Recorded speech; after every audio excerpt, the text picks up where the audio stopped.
Hi, this is Mike from the CMC. I'm a member and a volunteer, and I thought I'd make a video about the different kind of skiing that I do, in case there's people out there thinking about trying a new kind of skiing, or maybe just trying to learn to ski in general. With the resorts closing, a lot of people are jumping into backcountry, but there's other kinds of skiing you can do. So I thought I'd talk about backcountry touring and Nordic touring, and just bopping around on Nordic skis and resort Nordic skiing. So these are my backcountry skis. They are by far the most expensive and fiddly of my skis. They also weigh the most, but they're really fun in good conditions. Most people seem to think that backcountry skiing is a lot of power and just amazing snow, and sometimes it is, but a lot of times it's crust and mank and just terrible, conditions that are not that great skiing. And I think people don't realize how rare it is to get true powder days in the backcountry. When conditions are crappy in the backcountry, usually I'll go to the resort or I'll do a different kind of skiing. So these skis, they cost probably $800 new, and then maybe another $500 for the bindings. And then you got to buy the boots. So I have two different pairs of boots because I learned over the years that I wanted a lighter boot for touring that had better range of motion. And the original boots that I bought were great for the resort, but not great for long days touring. So it ends up being very expensive and very, very conditions dependent. So equating it to biking, because I also mountain bike, as you can see, these are kind of like a enduro bike or a trail bike where you pedal up a big mountain or a big hill and then you have your fun on the way down. So it's a lot more adrenaline based and like fun, flow, but then you can get terrible snow and kind of like ruin your skiing. Conditions are bad, and when I go to the resort, a lot of times I will do Nordic touring. So these skis are a little bit longer and a lot wider. You can see, or maybe a lot narrower. You can see that the camber is much wider. So this is like a Nordic camber. And these skis I'll ski on closed 4x4 roads that are covered in snow. And those roads, you can get 2 inches of snow and they'll ski fantastic. It's super fun. Or even if conditions are not great, it's safe and it's still fun and better skiing than those same conditions with more of an alpine touring setup. Because this terrain you tend to ski with these skis is steeper, 20 to 30 degrees in winter, 30 to 45 in spring. So it's much more difficult if the conditions are bad. Whereas these, I'm skiing roads, so it's 10% grade maybe.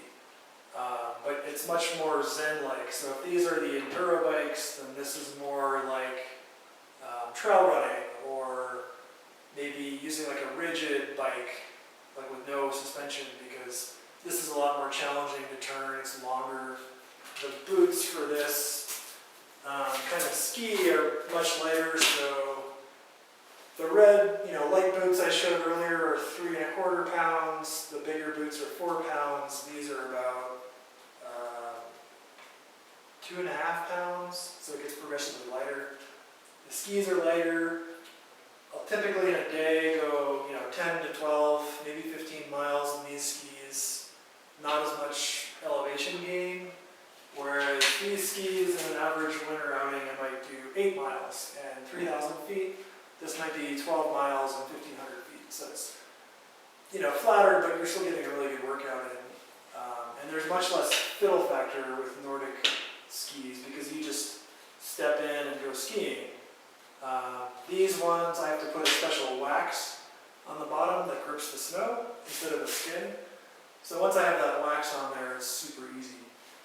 And then as you're skiing, you don't have to transition. So you get to some rolling terrain and you can just ski lock down your heels, you pull your skins off, and flip your boots into ski mode, you just keep skiing. So it's much more sort of like you get in the rhythm of skiing. You can feel when you're kicking and gliding at the right time and doing things efficiently. Whereas skiing with the big skis, it's slow and you can kind of get in that zone, but it's a lot more weight and not very like zen-like, you know.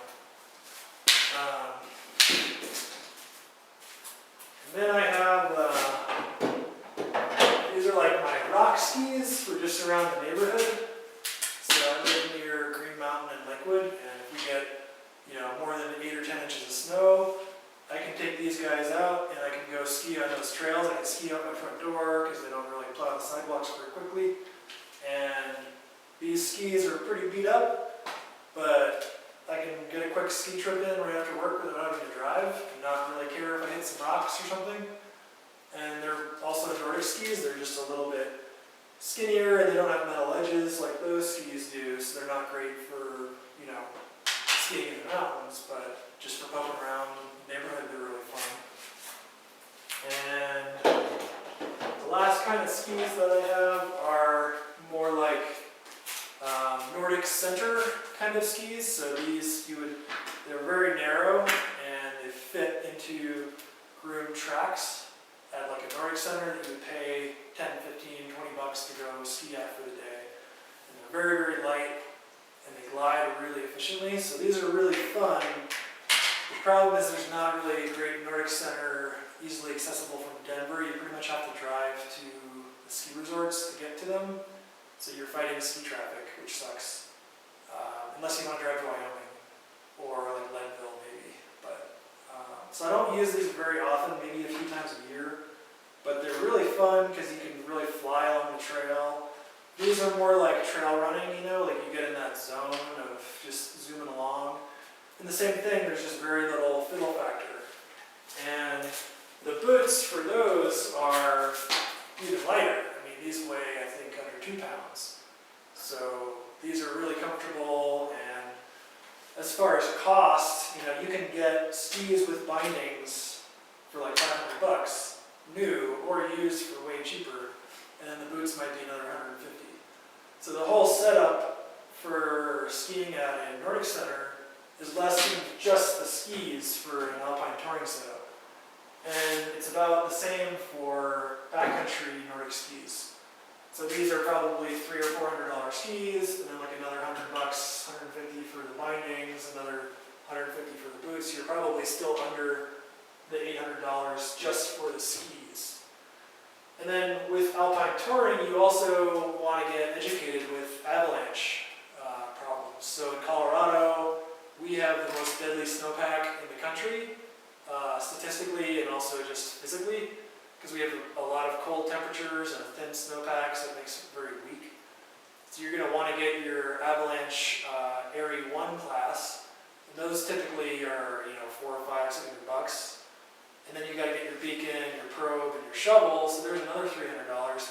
So before you're all said and done, an alpine touring setup and the education and the tools, you're looking at like $2,000.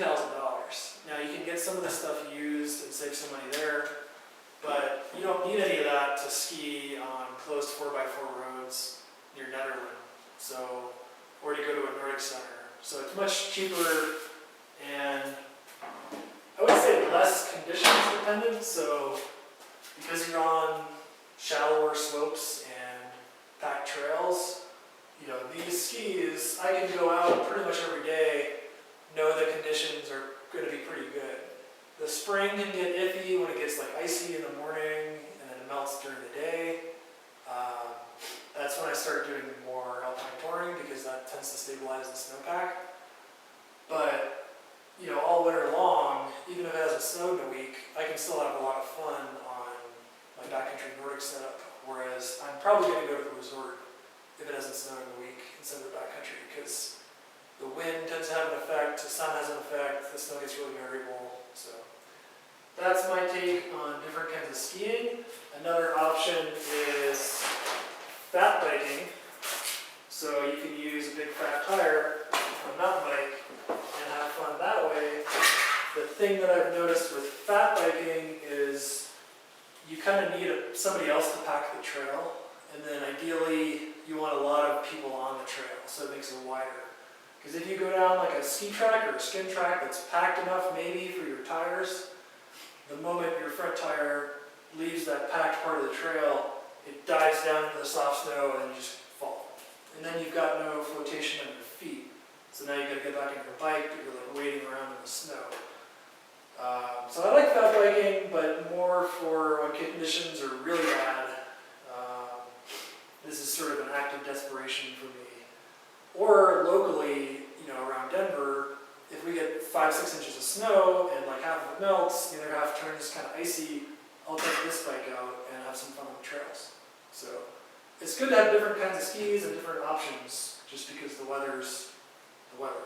So that's all.